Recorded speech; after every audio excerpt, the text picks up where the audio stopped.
Ian, welcome to LifeBook, and Thank you very much. Thanks for making the journey down here from Oxford. I was very excited when your book came across my desk because I try to read the many books that we get through, or at least skim read them, but yours I read cover to cover. Especially because on the back of it, and I'm going to just read that out if I can, was your reason for writing it, and I was quite shocked.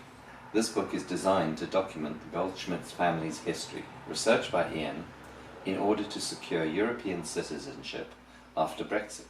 In addition, it tells of Susan and Ian's early life in East Africa and our journey through life. Yeah. And I thought, wow, someone who's written a life book because of Brexit. Yeah, and that is exactly why. Please explain. It's explain. remarkable. I know, looking back on it, but so as you can probably gather, I'm vehemently anti-Brexit, as are all of my family. And when the decision was taken, that woke up in the morning on, what was it, 16th of June or something, 2016, around then anyway.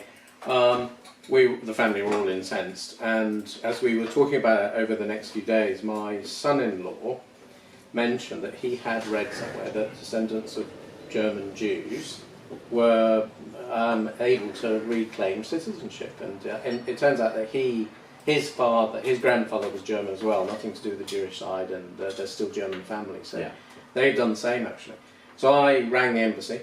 I looked on the website first, rang the embassy, and they confirmed, yes, indeed, you could do that. Now, at that time, I knew that my father was German, and I knew that I sort of had an inkling he was Jewish. He said he spoke almost nothing at all to any of either me or my sister over the whole period while he was alive about his history, so we knew almost nothing. There was this whole thing, anti-German as Jews who'd survived and left. Understandable. And yet, you are passionate enough, Remainer, to actually go to the country that effectively exterminated your ancestors and reclaim citizenship. And that's what fascinated me. And also this whole issue about going back and claiming citizenship, whether Brexit or not, I mean this was certainly Brexit related, is a question I have been asked. I did a number of interviews for the BBC back on the anniversary of, so 2nd of December 2018. And it was the local radio stations, their religious programs on a Sunday morning. And one of them asked me that question, what do you think your father would have thought? And I hadn't really considered it, but as I was asked the question and did consider it, I guess, he would have been quite shocked, probably. But he was a terribly logical man. He wanted to be an engineer, and he would have understood the reason. Your feeling is you're going to go and live in Germany. You got your citizenship last November, yeah? We did, yeah. And there's a funny sort of coincidence story. I can tell you about that in a second. But I think we put it in the book. I can't recall.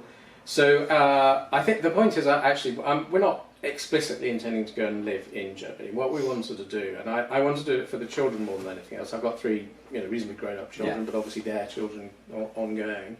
And Susan, my sister, and all of her children have now done the same and recently got their citizenship as well. The issue is simply the freedom of movement one. And I've worked, not lived, but I've worked with many companies that are pan-European, and I think the idea that one is going to remove freedoms by extracting oneself from the union is just farcical, and it doesn't make any sense to a lot of people. And so the fact that we at least have the right to be able to go and live and work, and so would now do my children and all of their children if they have them, is the thing we were really trying to preserve. It's brilliant, but it's such an irony that the country that took away the freedom of movement of your family is the one that you go back to. You don't have to go back to, but that you look to reinstate. That's a huge irony, The vote today would be very different. Probably would be, but who knows? Well, maybe that's one way out, and I've never understood them. I hadn't, even yesterday we were watching Parliament, and they're still saying, we can't have another referendum. Well, that just doesn't make any sense to me. I don't think it makes any sense to anyone who's been in business and taken a decision, and then 3 years later that decision is evidently wrong, or at least the facts are different. You need to reconsider the decision. Well, we started LifeBook. I started it for my father, literally to help him, who he was depressed and towards the end of his life, and I wanted him to have a project. You were depressed by Brexit and you wanted to have a Yeah, project. yeah, exactly. Yeah. So, I mean, the hundreds of books we've done all over the world are motivated by different people's needs. Exactly, yeah. And it was just, you're stuck out a mile as being something special. So, really, thank you for coming down No, today. not at all. Nice to meet you. And Yeah, thank you. really appreciate it. No, not at all. Lovely to meet you. Thanks.